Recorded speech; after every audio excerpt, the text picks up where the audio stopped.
Pues esa es la señal de que está uno enamorado.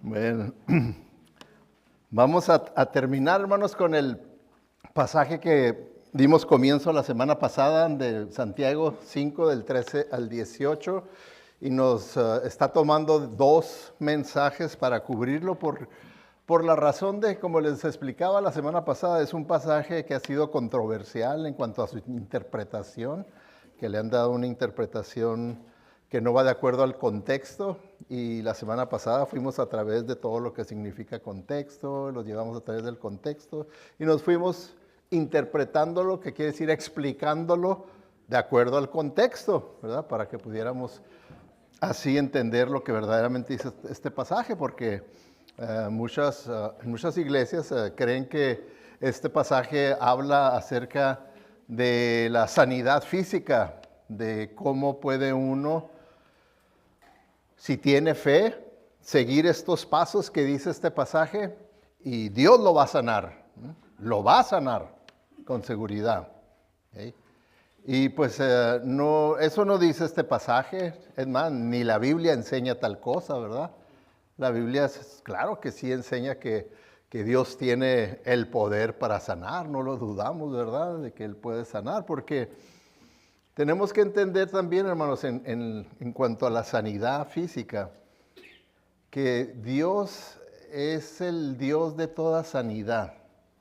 Y lo que quiero decir con eso es que Dios no nomás sana Él, cuando es lo que le llamamos una sanidad milagrosa, que Dios sana nada más inmediatamente a una persona y queda limpio, queda sano, queda sin enfermedad. Eso es a lo que se le llama una sanidad milagrosa.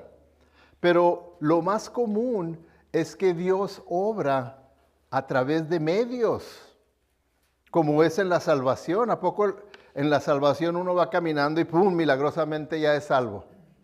¿Verdad que no? ¿Verdad que usó medios Dios para nuestra salvación?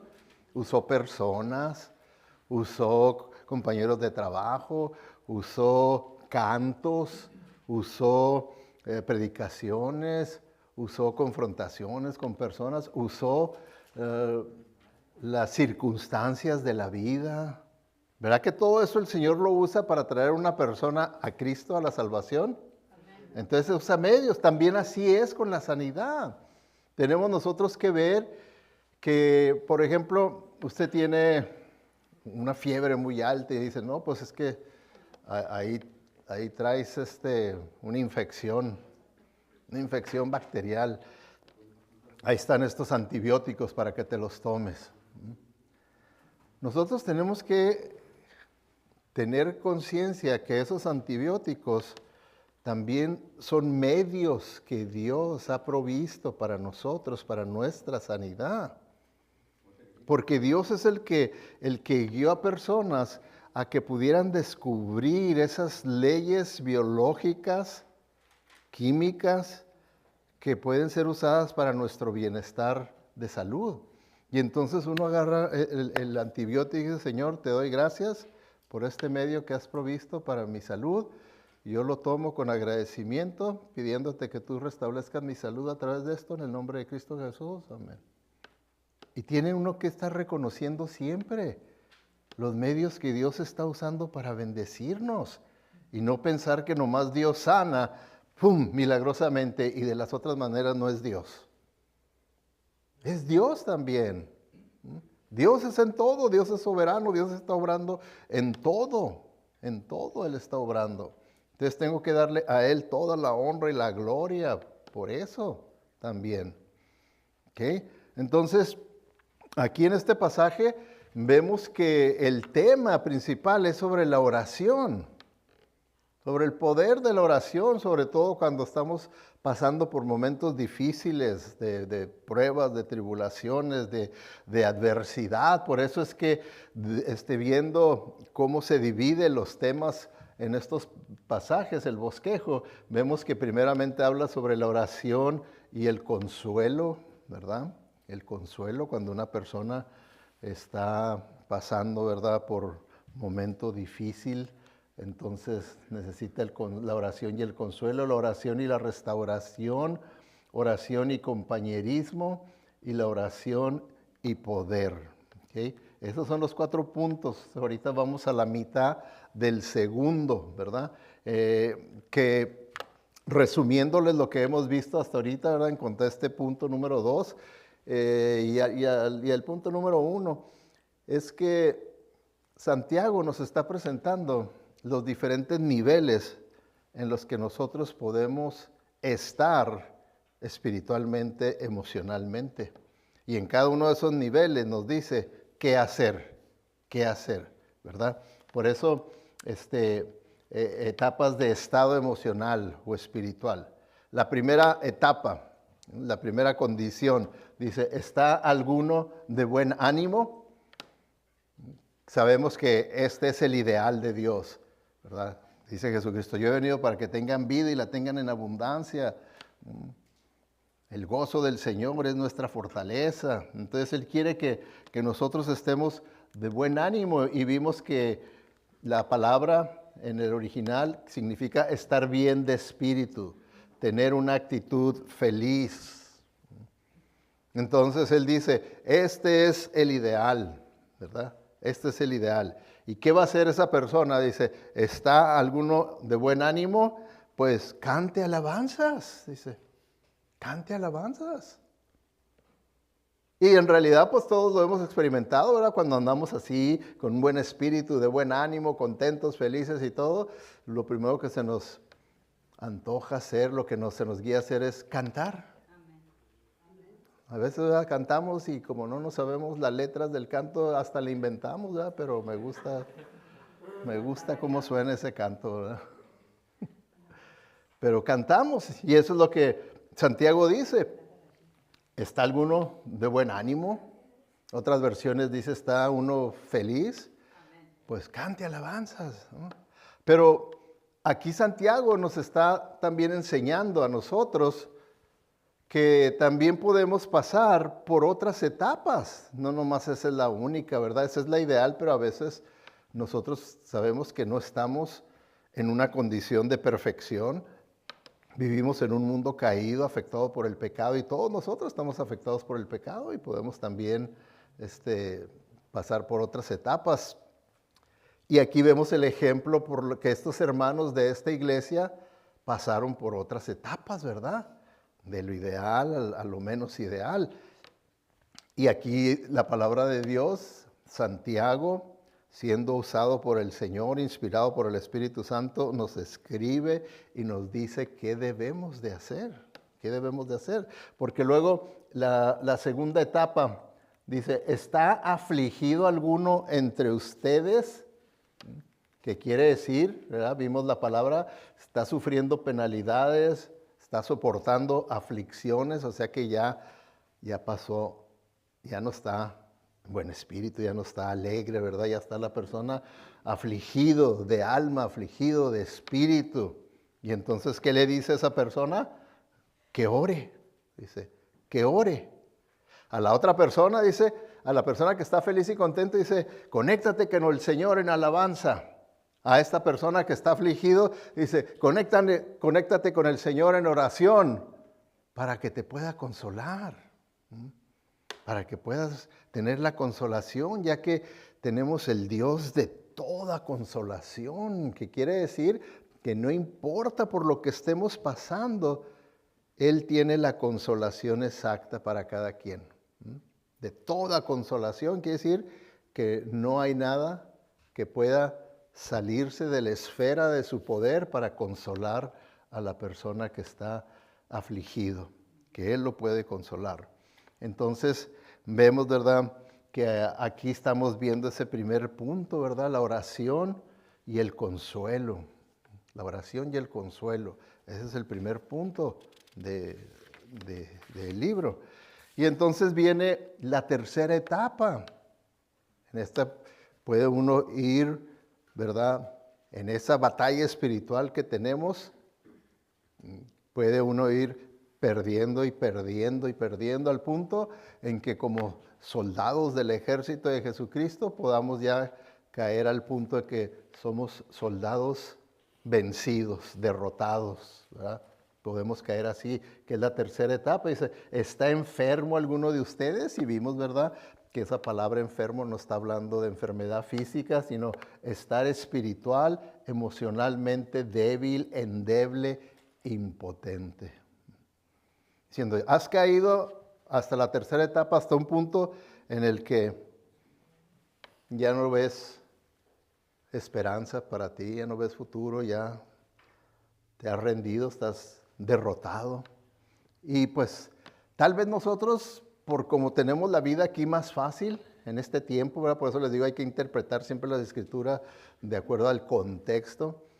Cuando ponemos a pensar el contexto de cómo estaban los hermanos experimentando la vida, pues tenemos que entender que sí era común que un cristiano pudiera llegar hasta este punto, porque la persecución que ellos experimentaban era una persecución real y de mucho peligro.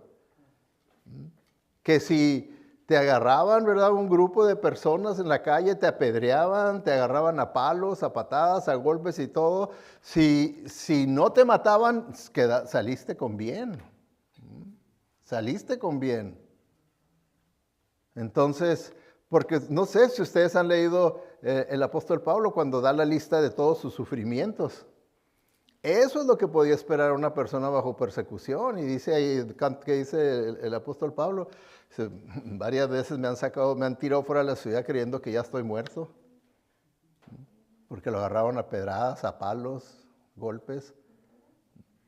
Y entonces, por eso es que sí nosotros tenemos que entender, ¿verdad?, que sí una persona puede llegar espiritualmente hasta este punto que los traductores dicen, ya está. En un punto de enfermedad espiritual, está derrotado, está caído completamente. Entonces ahí es donde entra, cuando una persona está en este estado, entra la oración y restauración. Ahora esta persona necesita restauración. ¿Cómo? ¿Verdad? ¿Cómo es que vamos a restaurar a esta persona? Porque la persona que está triste, pues esa necesita orar para ir y conectarse con el Señor para ser consolado. Pero esta persona ya cayó en la tercera etapa donde ya necesita restauración. Ya necesita restauración. Entonces dice, ¿está enfermo alguno de ustedes? Haga llamar a los líderes de la iglesia, o otras versiones dice a los ancianos de la iglesia, para que oren por él. Para que oren por él. Porque como les platicaba la semana pasada, ha sido mi experiencia en muchas ocasiones, personas que están así en ese grado, ¿verdad?, en esa condición, que hasta aceptan y dicen, es que no puedo orar, pastor, no puedo orar. O sea que tal vez pueda ser, si usted nunca ha llegado a ese punto de llegar a considerarlo como, ¿cómo es posible que un cristiano no pueda orar? Pues sí, aquí, ¿verdad? Aquí lo está la palabra de Dios, Santiago, diciendo que sí podemos llegar a esa condición emocional en la que no puedo orar, no puedo orar. Puede uno decir, ¿por qué? Pues tal vez la fe está tan débil que no cree que tenga caso orar. ¿Qué va a pasar? No. ¿Qué va a pasar? Entonces, por eso dice, haga llamar a los líderes de la iglesia para que oren por él. ¿Okay? Haga llamar a los líderes de la iglesia. ¿Por qué? Bueno, porque supuestamente los líderes de la iglesia, los ancianos de la iglesia, los pastores de la iglesia, son los hombres de fe, los hombres espirituales, los hombres que están fuertes en el Señor. Y si la otra persona está débil en el Señor, entonces necesita ser ministrado por alguien fuerte en el Señor, que venga y ore, lo pueda ayudar en la oración, haga llamar a los líderes de la iglesia para que oren por él. Porque como les decía, hermanos, que esto es algo muy general. Quien toca fondo le resulta difícil orar. Le resulta difícil orar. Pero es una realidad, ¿verdad? Que le puede resultar difícil orar. Ahora, lo que aquí está diciendo Santiago es algo muy similar a lo que Pablo también instruyó escribiendo a los libros de Gálatas. Y escribiendo el libro de Gálatas les dice: amados hermanos, si otro creyente está dominado por algún pecado, ustedes que son espirituales, está hablando a los ancianos de la iglesia, a los pastores de la iglesia, deberían ayudarlo a volver al camino recto con ternura y humildad. Entonces ahí ese es el ministerio, ¿verdad? Entonces uno que está débil tiene que considerar qué persona considero yo que esté fuerte espiritualmente, que verdaderamente pueda ayudarme a restaurarme, porque reconozco que estoy caído espiritualmente y necesito restauración. Entonces, si se fijan ustedes, ahí la palabra de Dios, ¿cuándo tiene que ir los líderes o los pastores o el pastor de la iglesia a ministrar al caído espiritualmente? ¿Cuándo tiene que ir uno a hacer eso?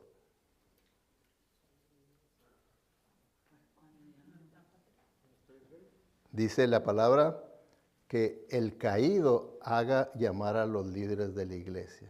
Entonces, ¿quién tiene que tomar la iniciativa? ¿El caído o el pastor? Porque el pastor no sabe. No, que muchas veces es lo que les he platicado, que me dice el pastor, yo estaba por esto, y usted ni me llamó ni nada. Pues quien me debió haber llamado diciéndome, eso es usted, que me debió haber llamado y decirme, pastor, estoy en necesidad espiritual, ahí le encargo sus oraciones, esto y lo otro. ¿Yo cómo voy a saber?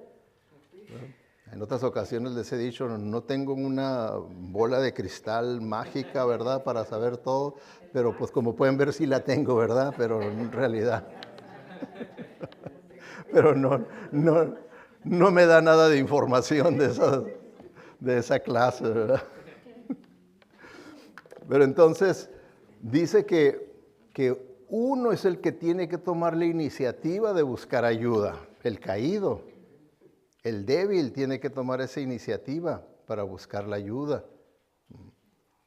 Y lo que pasa muchas veces, hermanos, con uno que está caído, que su reacción es la equivocada. En vez de buscar ayuda de personas espirituales, de personas que estén fuertes en el Señor, cometen estos errores. Buscan amigos no cristianos. Buscan amigos, buscan amistades, buscan familiares, pero no cristianos. Y ahí ya con eso está mostrando que está tan falto de fe que no confía en que el Señor puede restaurarlo a través de los hermanos de la iglesia, que en realidad ya está buscando el sistema del mundo. Porque el sistema del mundo también hace creer que te puede consolar, pero es un consolador falso, el sistema del mundo. El verdadero consolador es el Señor. Sus instrucciones de la Biblia, su pueblo, su familia, es la manera en la que Él puede restaurar a una persona. Pero, ¿ustedes creen que los amigos cristianos van a restaurar a un cristiano caído? ¿Sí o no? ¿O lo van a ayudar a que se hunda más? Eso es todo. ¿Por qué? ¿Qué es lo que va a pasar? ¿Cuál es la solución para un no cristiano cuando una persona está caída emocionalmente, está triste, está dolida, está quebrantada? ¿Qué es la solución? Yo lo he visto. Voy a los funerales, ¿verdad? Digo funerales, la gente está triste, caída, ¿y la solución? Chúpale, pichón. Es la solución, alcohol, alcohol, alcohol. Estamos tristes. Murió fulano, estamos tristes. Voy a las bodas y todos contentos, ¿y qué es la solución? Estamos bien contentos. Para todo, eso es. Entonces, es el falso consolador. Es el falso consolador. Es un escape que no es la realidad. Se está escapando de la realidad de la persona. Entonces, procuran amistades no cristianas. ¿Para qué? Para que, pues ya, con ese empujoncito que necesito, de ahí ya pueda pasar también a el alcohol, las drogas. En vez de buscar las cosas de Dios, no. Estoy buscando las cosas del mundo. Porque yo recuerdo cuando andaba en el mundo, qué feliz era. Qué feliz era, un caguamón y ay, qué felicidad, ¿verdad? Y unos toques y a puro reír. Y bueno, pues ahí se la lleva uno, ¿verdad? Con las falsas ayudas, con los falsos ministros que me van a ayudar a salir de esta caída emocional, espiritual que tengo, fiestas mundanas. Todo eso lo va llevando poco a poco los amigos y luego el alcohol, las drogas y de ahí, ¿verdad? Pues, hay que alegrar este corazón tan entristecido, tan quebrantado y todo. Y qué mejor que un bailecito, como cae bien, ¿verdad? Un bailecito acá bien borrachito y darle rienda suelta a los deseos, a las ganas. Y ahí se la lleva, pero ya estoy sanando. Pues sí, ya está sanando, ¿verdad? Placeres pecaminosos. Tantos placeres pecaminosos que puede haber, ¿verdad? Fornicaciones, adulterios, juegos del azar, etcétera, etcétera. Y la persona entonces reacciona equivocadamente. Cae en esos falsos ayudas que según esto me van a sacar adelante de mi situación. Y otra de las cosas que he visto, que otras personas se aíslan. Quieren estar solos, ¿verdad? Entran en depresión y quieren estar solos y ahí solos y aislados. Cuando en realidad el cristiano, nada de esto es una opción bíblica. Nada de esto es una opción bíblica. Por más que querramos buscarle y pero mira fulano y que mira en la Biblia lo que pasó y mira, nada de esto es bíblico. Todo esto tiene que ver con el pecado, con la naturaleza pecaminosa de uno caída. Pero si quiere uno seguirlo como dice la Biblia, pues entonces dice que tenemos que, si estamos en esa tercera etapa, consideramos que estamos bien abajo, dice, entonces busca la ayuda de hermanos, hermanas fuertes en el Señor. Busca la ayuda de esas personas. Ahora, si yo busco la ayuda de hermanos, hermanas que están fuertes en el Señor, hermanos, eso ya es señal de que la persona verdaderamente quiere salir adelante, porque ese es un paso de fe, el reconocer, necesito ayuda. Ya es un paso de fe, pero cuando no, mejor me voy para el otro lado, mejor me voy para este lado, es para hundirme más todavía. No es para tomar un paso de fe que me pueda llevar a la sanidad espiritual, emocional. Entonces, por eso es que dice, si ya estás enfermo espiritualmente, si ya caíste, ¿verdad? Hasta ese punto de la etapa número 3, dice, entonces llama a los líderes de la iglesia, llama a personas que confíes tú que están caminando con el Señor para que oren, dice. El énfasis sigue siendo la oración, para que oren por ti. ¿Okay? Y luego dice que también la oración dice, y lo unjan con aceite en el nombre del Señor. ¿Okay? Ya ve, pastor, porque está enfermo físicamente. Y es que es lo que pasa, porque en nuestros días, en nuestra etapa, se ha acostumbrado en iglesias carismáticas, pentecostales, de decir que este es un manual para la sanidad física, pues van y llevan aceite para ponerle a la persona, aceite, ungirlo, usan diferentes maneras. Hay quienes les ponen la cruz aquí, hay quienes le ponen cruz aquí, hay diferentes. Bueno, como a mí me llamó un hermano, ¿verdad? En la fe, cuando supo que estaba yo enfermo. Me dice, hermano, supe que usted está enfermo, tiene esto y lo otro. Mire, hermano, vamos a hacer esto. Y ya me mencionó el pasaje este. Yo tengo aceite de Jerusalén. Ay, híjole, no, pues ahora sí ya me sanaste. Si es aceite de Jerusalén, sí. Que lo más seguro es que es de México, es de aquí de California, pero ya se los venden con que de Jerusalén, esos ministerios de milagros andan vendiendo esos aceites, dice, casi dicen, es aceite que el Señor Jesucristo hizo y puso en botellitas, ¿verdad? Los ponen y la gente se lo cree, ¿verdad? Y entonces me dice, si quiere, hermano, nos juntamos y lo ungimos con aceite y todo. Y dije, ay, ¿cómo le explico lo que verdaderamente dice este versículo? Así, así en un ratito, ¿verdad? Entonces tiene uno que buscar como la manera de ser agradecido, porque yo sé que son buenas intenciones. Lo que el hermano tiene son buenas intenciones. Pero yo no quiero envolverme en cosas que no sean bíblicas, ni hacerles creer que sí creo de esa manera, porque no creo de esa manera. No creo de esa manera y tengo que ser sincero con mis convicciones que yo tengo. Entonces, cuando dice, ¿verdad?, que lo unjan con aceite, como les decía yo, nosotros tenemos ahorita, esta es una traducción del original, ¿sí?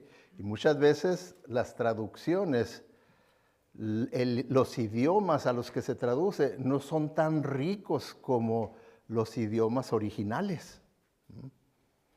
Como por ejemplo, como el inglés es un idioma menos rico que el español. El español todavía, por ejemplo, puede tener 1 o 2 palabras para decir, yo amo, yo quiero. Como en el pasaje que vimos al último ya en Oikos de Juan, que el Señor le preguntaba a Pedro, ¿me amas? Y Pedro decía, te quiero. Y el Señor otra vez, ¿me amas? Ay, Señor, te quiero. Y la tercera vez el Señor le dice, ¿me quieres? Señor, tú sabes que hasta ahí llega mi amor, si te quiero. Entonces, se ve, ¿verdad?, que ahí hay 2 palabras, porque sí en el original sí estaba diciendo, el Señor le decía, ¿me agapeas? Y él decía, sí, yo te fileo, ¿verdad? ¿Me agapeas? Te fileo. No te filereo, no, te fileo, ¿verdad?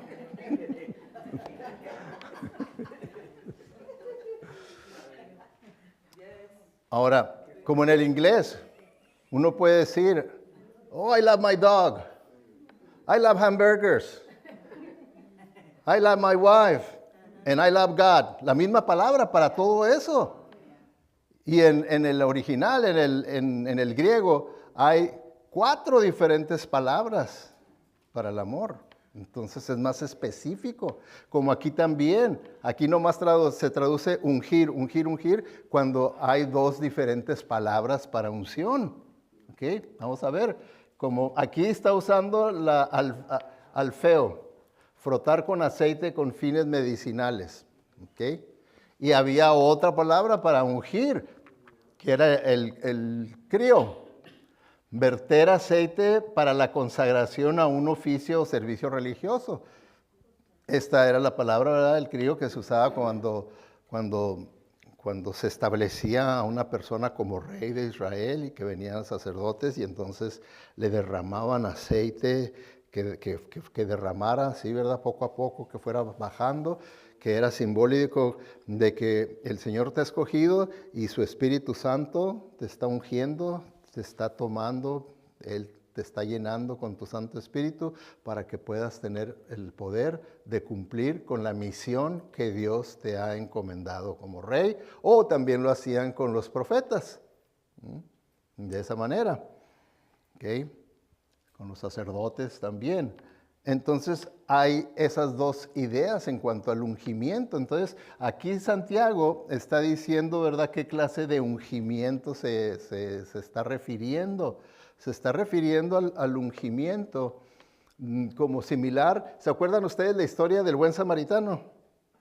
Se le dice el buen samaritano porque vemos que las otras personas que pasaron y vieron al hombre tirado ahí, semimuerto, pues eran judíos y eran religiosos y no se pararon usando sus excusas de que, no, yo tengo que ir a la oración, vámonos, hay que se quede. Y el otro pasó y no, yo tengo que ir a enseñar un estudio bíblico, vámonos. Y no se paraban. Y vemos que el samaritano, el que consideraban los judíos, el peor de todos, es el que se paró y empezó a atenderlo. Y dice ahí, ¿verdad?, la escritura, fue atacado por ladrones, esa persona que estaba tirado, lo golpearon, se fueron dejándolo medio muerto. Acercándose a él, el samaritano curó sus heridas con aceite de oliva, que ese fue la clase de unción que le hizo, ¿verdad? Le hizo el aleipo. ¿Okay? Entonces, a eso se está refiriendo Santiago. ¿Por qué? Porque como les decía, en ese contexto, yéndonos a ese tiempo, la tribulación, la persecución que ellos estaban sufriendo, era muy probable que una persona completamente decayera ya su fe, su estado emocional, por alguna experiencia horrible de que casi lo dejaron muerto, tirado, después de una golpiza, después de haberlo apedreado, después de haberlo agarrado a palos. Entonces esa persona podría lo más probable estar herido también. Y en los tiempos bíblicos, si ustedes se fijan, principalmente los líderes espirituales la hacían también como de médicos. Ustedes han visto, ¿verdad? Como por ejemplo, cuando una persona consideraba que tenía, no artritis, lepra, que tenía lepra, ¿quién tenía que revisarlo para determinar si tenía lepra o no tenía lepra? ¿Quién? El sacerdote. Entonces, en aquellos tiempos los líderes espirituales también fungían como médicos, ¿verdad? En ese tiempo. Y entonces ellos tenían que determinar y decir, tienes lepra, ¿sabes qué? Tienes que salirte de aquí, de la comunidad, y tienes que apartarte de todos nosotros, estás leproso. Lo mismo que Jesucristo le dijo a los leprosos que sanaba, ve con el doctor para que compruebe que sí estás ya limpio de lepra. Les decía eso, ve con el doctor. No había. ¿Con quién iban entonces? Dice, ve y preséntate ante el sacerdote, para que el sacerdote comprobara que ya no era un leproso, que había sido sanado. ¿Okay? Y así también en el Nuevo Testamento vemos que los pastores pues también fungían en esa manera, ¿verdad? La medicina principal, ¿verdad?, como una panacea, era el vino y el aceite de oliva. Por eso aquí, como si ustedes se fijan, aquí no tan solo se usó el aceite de oliva, sino se usó el vino, ¿verdad? Una fermentación para evitar la infección, le echaban el vino y luego para cerrar heridas, para suavizarlas, se usaba el aceite de oliva. ¿Okay? Entonces, a eso es a lo que se está refiriendo principalmente en su contexto Santiago, ¿verdad? Santiago, no que iban a embarrarlo con aceite de oliva para que se le quitara el cáncer o para que se le quitara tal enfermedad o algo, no, ¿verdad?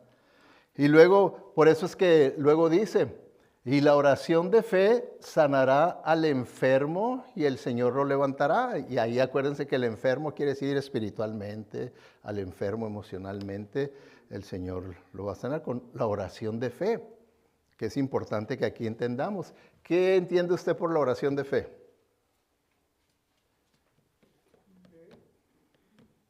Bueno, todo depende, ¿verdad?, de cada contexto. Como yo he visto, ¿verdad?, lo he experimentado, porque pues uno como pastor que dice, bueno, yo quiero tener compañerismo con otros pastores también, ¿verdad? Pues he ido a tener compañerismo con los grupos de pastores que se juntan aquí, pero pues el 99.9% son pentecostales, carismáticos, y, y pues yo he visto el concepto que ellos tienen de una oración de fe. Para ellos se oró con mucha fe cuando se hizo mucho escándalo con la oración, cuando estuvo muy emotiva la oración, entonces estaba cargada de fe la oración, así es como lo ven ellos. Yo recuerdo la primera vez en reunión que dijeron, el pastor Armijo, guíenos en oración, ¿verdad? Pues ya empecé a orar, pero pues ya todos empezaron a orar y todos orando también. Dije, pues ¿para qué me piden que yo guíe si no estoy guiando la oración a nadie? Todos están orando, ¿verdad? Y estaban aumentando el volumen y la emoción. Y sí, al final dijeron, no, hermano, el Señor lo usó, mire qué oración de fe que salió aquí. Todo. Y dije, pues yo hasta me callé porque dije, pues ni yo me puedo concentrar a orar cuando todos están orando.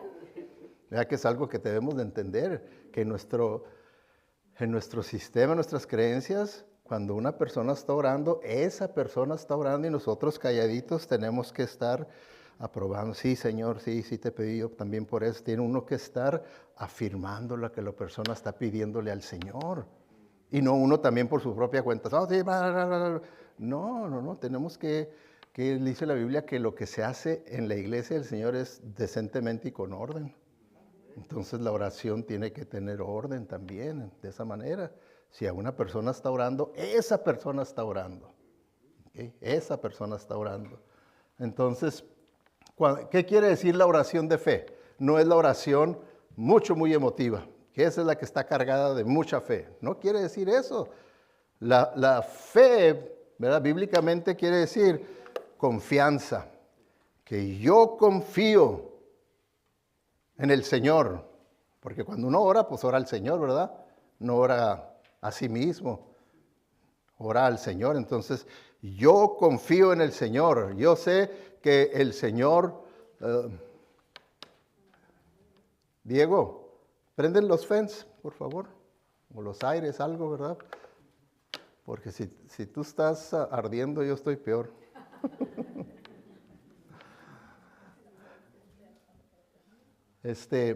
Confianza significa seguridad de que yo estoy seguro que si nosotros oramos de acuerdo a la voluntad de Dios, dice la Biblia, que Dios hará. Eso es fe, ¿okay? Significa obediencia. Que aquí, ¿verdad? Lo que el Señor nos hable a través de la oración, yo lo voy a obedecer. Eso es tener fe, obedecer. Significa también cuerpo de creencias.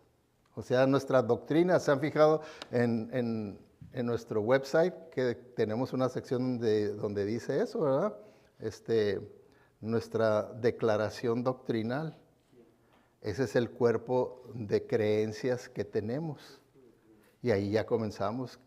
Esto es lo que creemos en cuanto a Dios Padre, Dios Hijo, Dios Espíritu Santo, en cuanto al hombre, en cuanto a los ángeles, en cuanto a esto. Y ahí nos vamos tema por tema explicando lo que creemos. Esa es nuestra fe. Nuestra fe, nuestra declaración de fe. Ahí está nuestro cuerpo de doctrinas. Entonces, cuando la Biblia dice que la oración de fe quiere decir que el ambiente de ese tiempo de oración con la persona que está caída, abatida y derrotada, que sea un tiempo de fe, el cual ya se inició por el caído, reconociendo que está caído y que necesita la ayuda de hermanos que estén más fuertes espiritualmente, llamándolos para que vengan. Ahí ya comenzó la oración de fe.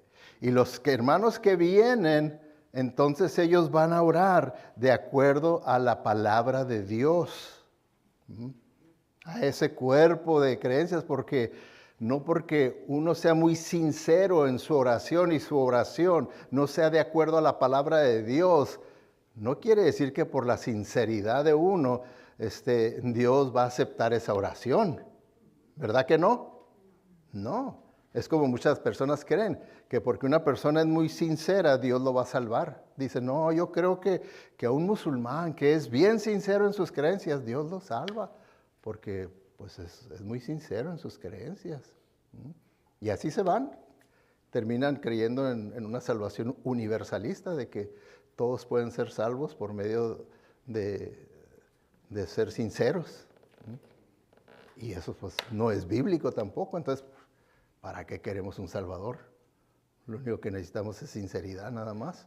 ¿Okay? Y entonces aquí, ¿verdad? Cuando dice la oración de fe, quiere decir ese tiempo de oración va a estar empapado de la fe bíblica, de la fe verdadera, de la fe que verdaderamente puede levantar a una persona, que Dios puede usar, porque al final de cuentas no son ni los líderes, no es ni siquiera el caído y su fe inicial de llamarlos lo que lo va a levantar, sino que al final de cuentas, ¿quién lo va a levantar? ¿Qué dice ahí? Y el Señor lo levantará. O sea que Dios, el Señor nomás está usando medios, ¿se fijan? Medios está usando, medios está usando para poder levantar al caído.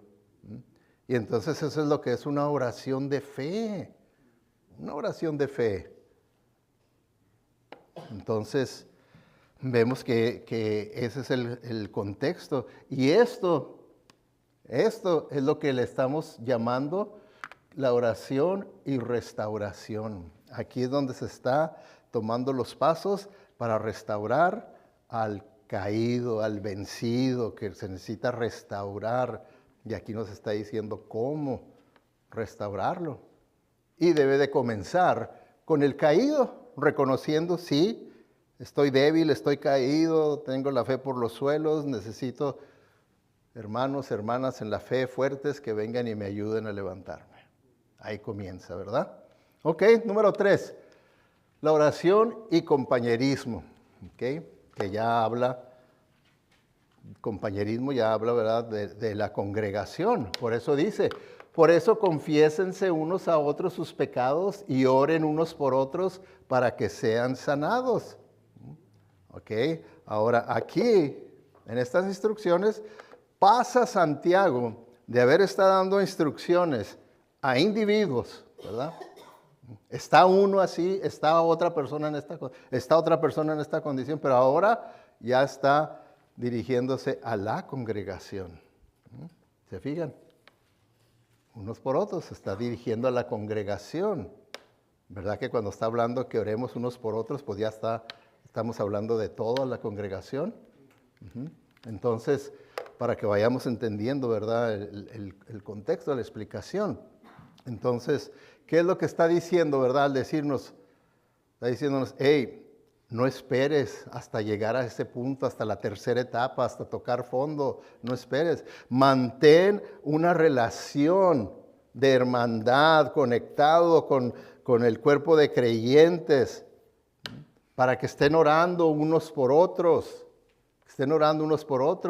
y de esa manera evitar la caída, de esa manera evitar llegar a la enfermedad espiritual, porque están orando verdaderamente. Por eso, hermanos, cuando alguien nos confía algo y nos dice, y te lo comparto para que ores por mí, diga, sí, voy a orar. No diga nomás voy a orar y no ore. Si no tiene la práctica de verdaderamente orar por otros, no diga voy a orar por ti. Es doble pecado, porque es pecado no orar por el que le pidió oración y luego es pecado decirle que sí voy a orar cuando no voy a orar. Doble pecado. Así es que si dice, sí, pues voy a orar por ti, ore, cumpla su palabra. Que vimos, ¿verdad? Uno de los pasajes que acabamos de ver ahí en Santiago, que tú sí sea sí, tú no sea no, y ya. No vayas más allá de eso. No vayas más allá de eso. Entonces, esto es un compañerismo sano, saludable, que podamos tener esa clase de comunión, de que haya honestidad mutua entre nosotros, que verdaderamente estemos dispuestos a abrirnos y decir, hermano, hermana, ore por mí porque estoy pasando esto con mi hijo, estoy pasando esto con mi cónyuge, estoy pasando esta situación financiera, estoy pasando esto con el trabajo, estoy pasando esto, otro, y podamos así ayudarnos unos a otros, abrirnos. Porque cuando una persona no quiere abrirse, ¿sí? Una persona no quiere compartir sus luchas con nadie más. Díganme ustedes, ¿ese es un acto de humildad o de orgullo? Es orgullo. Es orgullo que la persona dice, no. Y en ese orgullo se minimiza al prójimo. ¿Qué voy a ganar yo platicándole a fulano, mangano? Como diciendo, ¿quiénes son esos? Para yo estar confiándoles mis luchas, estar confiándoles mis problemas que tengo para que oren. ¿Quién es? No, hombre, ¿qué? Yo nomás voy con Dios. Como si no fuera la voluntad de Dios, como que si ahorita no estuviera diciéndonos aquí que oremos unos por otros, para que así podamos nosotros evitar lo que vimos que ha sucedido con creyentes ahí en la iglesia a la que está escribiéndole Santiago, de que han pasado de una etapa a otra etapa a otra etapa. Ahora, el abrirnos unos con otros no significa que tenga uno que descargar toda la basura que trae uno de su vida. No significa eso, significa que no debes ocultar ni justificar tus malas acciones o tus necesidades que tengas. No las vas a ocultar ni justificar, las comparte. Porque hermanos, tiene uno que tener cuidado porque hay personas, yo recuerdo años atrás, una persona aquí en la congregación, pues no sé, se le subió como que era muy, muy espiritual, ¿verdad? Y empezó hacia personas ahí que se le allegaban de que, hey, tenemos que abrirnos, tenemos que orar, sacar todo lo que hay en nuestra vida, y los empezó a trabajar. Pues sí, uno de ellos se empezó a abrir y le empezó a platicar todos los detalles de su vida, del pasado y todo. De tal manera que este hermano muy espiritual que les empezaba a sacar todo, empezó con que, hey, no te juntes con el fulano de tal porque está endemoniado. Está endemoniado. Si vieras lo que me ha platicado, lo que me ha dicho, lo que me ha confesado, está endemoniado. Y luego tenía pues ideas así como carismáticas, pentecostales. Dice, ni te le acerques porque esos demonios tienden a brincarte. Ay, andan brinca. Y pues esta persona después de que lo comió, que aunque está endemoniado, pues ya no pudo seguir aquí en la iglesia, se fue de vergüenza, se fue. Entonces por eso es que tiene uno que tener cuidado también de no dice, hey, aviéntales todo el basural que traes ahí. el basural se lo lleva uno nomás al Señor, ¿verdad? Pero sí hay cosas que podemos compartirnos entre nosotros para orar los unos por los otros, apoyarnos, levantarnos, evitar una caída más grande. Porque, hermanos, tenemos que estar conscientes que el pecado quiere que uno esté solo. No quiere que uno esté en conexión con otros. No quiere el compañerismo, el pecado. El pecado quiere que uno esté solo nada más. ¿Por qué? Porque mientras yo mantenga mi pecado en privado, en secreto, entonces, ¿qué es lo único que va a pasar? Es que lo voy a seguir alimentándolo, lo voy a seguir protegiéndolo. Y aquello se va a ir haciendo más fuerte y lo vamos a ir viendo como más normal y normal y normal. ¿Se fijan? Y entonces por eso es que no debemos de llegar a ese punto. La voluntad de Dios es que Él quiere que uno esté dispuesto a abrirse, expuesto a las personas que yo les confío, que yo sé que son personas espirituales, personas que están en buena relación con el Señor, están fuertes en las cosas del Señor y yo les puedo confiar. Así es que, hermano, nosotros tenemos que ser honestos, compartir nuestras luchas, hacerles saber a los hermanos, ¿verdad? Entre unos para con los otros, las batallas por las que estoy yo librando, ¿verdad? Tengo que compartirles para poder evitar el llegar a ese punto de estar derrotado, cansado, exhausto, herido, victimizado, nada de eso, sino dice, ábrete, comparte para que evites llegar a esa enfermedad espiritual. Evita. Y eso es lo que estamos viendo el punto número 3, que es la oración y compañerismo, de lo que está hablando Santiago. Dice, ahora el tema de la oración aplicado al compañerismo en la iglesia, que oren unos por otros, oren por unos por otros. ¿Okay? Y el punto número 4, el último, oración y poder. Por eso dice, la oración del justo es poderosa y eficaz. ¿Okay? Yo sé que usted cree que la oración es poderosa, ¿verdad? Sí creen. O sea, sí creemos, ¿verdad? Que la oración, pero muchas veces no lo reflejamos con nuestra vida de oración. Parece que de acuerdo a lo que oramos, como que creemos que no es poderosa, que no logra nada, que más bien pues yo tengo que hacer las cosas como yo vea que se tienen que hacer y pues yo sé, yo tengo mis propios recursos y la oración queda nada más cuando viene una crisis. Entonces sí, cuando viene una crisis, ¡ay, Señor! Entonces sí, pero antes, no, ¿para qué? Ahora, la oración del justo es poderosa y eficaz. ¿Qué quiere decir? Porque fíjense, la oración es poderosa y eficaz, ¿de qué clase de persona? Puede ser una oración, la oración puede ser poderosa y eficaz en un no creyente, ¿sí o no?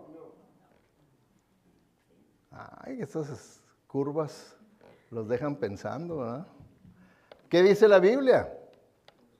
¿Cuándo la oración es poderosa y eficaz? ¿Con qué clase de persona? Ok, con el justo. Vamos por partes, ya queda en claro. El justo, ¿verdad? ¿El justo quiere decir la persona que es perfecta? No. La persona que tiene un grado de santidad superior a la gran mayoría de las personas. ¿Esa es una persona justa?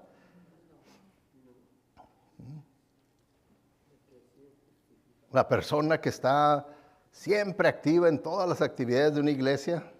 ¿Ese es un justo? ¿Quién es pues un justo? La persona que ha sido justificada de sus pecados por medio de la fe en Jesucristo. Véngase a predicar, hermano. Usted se la supo muy bien. Muy bien, David. Exactamente, ¿verdad? Lo que dice el hermano David, así es. La persona que ha sido justificado por medio de la fe en Cristo Jesús. ¿Por qué? Porque la Biblia dice que esa justificación, que la palabra justificación quiere decir que ahora ya estamos en correcta relación con Dios. Por eso en inglés se oye más claro, the righteousness, right relationship with God, la correcta relación con Dios. ¿Okay? Eso es lo que significa.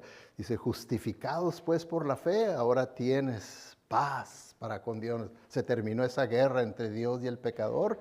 ¿Por qué? Porque la justicia de Jesucristo me fue imputada a mí, que es lo contrario a la imputación, quiere decir algo que entra en mí. ¿Okay? La amputación es algo que sale de mí, ¿verdad? Entonces, esa justicia, o sea, esa correcta relación que Cristo tiene con el Padre, ahora, ¡pum!, me la inyectó a mí, me la puso a mí. Por eso es que mi oración es poderosa y eficaz, no por mis logros, no por mi persona, no por quien soy yo, sino porque Cristo vive en mí, ha sido imputada su justicia y estoy en correcta relación con Dios, en correcta relación. Entonces la oración de esa persona es poderosa y eficaz. Entonces, ¿es su oración poderosa y eficaz? ¿Sí o no? Hola, nadie lo cree, ¿verdad? Si su oración es poderosa y eficaz. No, pues voy a tener que empezar a predicar mensajes de salvación, ¿verdad? Tiene uno que tener fe, hermano, y creer que sí, mi oración, de acuerdo a lo que dice la Biblia, es poderosa y eficaz. Es poderosa y eficaz. Tiene uno que creerlo. ¿Okay? A mí ya me ha pasado, ¿verdad? Personas que han dicho, ay, pastor, yo estoy bien agradecido porque esa ocasión que nos juntamos y usted oró y todo, ahí comenzó un gran cambio en mi vida.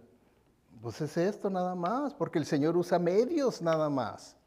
No es que uno tenga ese poder, sino que ahora que Cristo vive en mí y Él obra a través de mí, mi oración es poderosa y eficaz porque es una oración de fe, es una oración que está de acuerdo a la palabra de Dios. De acuerdo a la palabra de Dios. ¿Se fijan? Entonces, es que va a ser poderosa y eficaz. Ahora, ahí el Santiago nos da el ejemplo de un personaje bíblico. ¿Cuál personaje bíblico nos da de ejemplo de oración? ¿Quién es? Elías, ¿verdad? Dice, miren Elías. ¿Qué dice de Elías?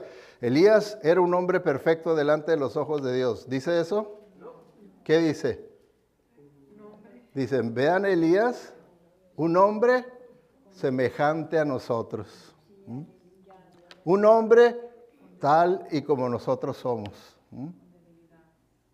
Con sus debilidades y todo, dice ahí. Dice, y es un ejemplo de que la oración del justo es poderosa y eficaz. ¿Se fijan? Nos pone el ejemplo. Porque Elías dice que él supo cuál era la voluntad de Dios, de que Dios habría de traer juicio sobre Israel, y él oró con fe en base a la verdad de Dios, y dejó de llover por 3 años y medio. ¿Verdad? Y la tierra y todo se puso seca, y hubo sufrimiento, hambrunas y todo eso, y luego el Señor ya perdonó al pueblo y el profeta supo, ¿verdad?, que el castigo iba a ser removido, oró de acuerdo a la voluntad de Dios y llovió. ¿Okay? Entonces es un ejemplo que nos está dando de que sí, la oración del justo, del que está en correcta relación con Dios, es poderosa y eficaz. Poniéndonos el ejemplo del profeta, es poderosa y eficaz. Ahora, si este pasaje estuviera hablando de sanidad física, pues no va el ejemplo de la falta de lluvia, de la sequedad de la tierra y luego de la lluvia que viene otra vez a refrescar la tierra. No iría, debería de haber usado algún otro ejemplo. Hay muchos ejemplos en el Antiguo Testamento de sanidad física, de ese tipo de milagros, pero pues está usando esto. ¿Por qué? Porque está usándolo como un paralelismo, ¿verdad? De forma simbólica. Como les pongo ahí, si Santiago hubiera querido ilustrar la sanidad física, podría haber usado una gran cantidad de ilustraciones sobre la sanidad física, pero si hubiera querido ilustrar cómo Dios envía una lluvia refrescante sobre una tierra seca y reseca, esta es una ilustración perfecta, ¿verdad?, para el hombre que está con un alma seca y reseca, ¿verdad?, y que lo que necesita, ¿verdad?, es de la lluvia refrescante de Dios cayendo sobre él, como dice aquí. Y Santiago ha estado hablando del alma cansada, débil, agotada y reseca, del guerrero herido que necesita un derramamiento de la lluvia refrescante de la bendición de Dios. Entonces ahí sí queda ese ejemplo. Ahí sí queda ese ejemplo, no está dentro del contexto de lo que Santiago ha estado hablando, si queda dentro del contexto el que de repente saque esa ilustración de la resequedad de la tierra y de la lluvia que viene para refrescar, sí queda, porque así es como está el alma del cristiano que ha caído a la tercera etapa, que está herido, derrotado, que está enfermo espiritualmente, y entonces el Señor puede refrescarlo. Entonces, para terminar, vemos que sí, este pasaje nos habla del poder de la oración y consuelo para la persona que está en esa segunda etapa, ¿verdad? Cuando dice ahí, ¿verdad?, que si está afligido de corazón, necesita orar para recibir el consuelo de Dios. Y la persona que ya cayó a la tercera etapa, que ya está enfermo, entonces necesita oración y restauración por medio de los ancianos, líderes de la iglesia, personas que uno confíe, que están caminando con el Señor. Y luego la oración y compañerismo, con eso nos está diciendo, eviten llegar hasta ese punto, apoyándose y ayudándose unos con los otros. Van a evitar llegar a esa situación cuando viven verdaderamente como familia, que se apoyan, como una comunidad, como la casa de Dios. Verdaderamente se van a ustedes apoyar. Y luego oración y poder, diciendo, porque recuerden que sí hay poder en la oración. En la oración de fe hay poder. Por eso es importante que ustedes conozcan bien la doctrina y sepan qué es lo que verdaderamente la Biblia enseña, para que sus oraciones sean oraciones de fe, de acuerdo a la palabra de Dios. ¿Están dispuestos a practicar esto, hermanos? ¿Sí? Amén, amén. Ok, vamos a orar pues. Te damos gracias, Padre Celestial, por tu palabra, Señor, que es tan clara, tan hermosa y tan beneficiosa cuando nosotros no nomás la escuchamos, sino que la vivimos, la llevamos a cabo. Señor, ayúdanos, Señor, para que verdaderamente podamos nosotros llevar a cabo lo que hemos aprendido en esta hora, que durante la semana podamos continuar meditando en estas enseñanzas y podamos empezar a aplicarlas a nuestra vida diaria. Sabemos que es la única manera en la que vamos a crecer espiritualmente y parecernos más a tu Hijo Jesucristo, y también madurar, que es el tema de Santiago, que es tiempo de crecer, tiempo de madurar. Que no nos conformemos con quedarnos en la misma condición, sino que estemos siempre deseosos de crecer en el conocimiento y la gracia de nuestro Señor Jesucristo. Te lo pedimos con el único propósito de traer honra y gloria a tu nombre. Nombre de Cristo Jesús. Amén.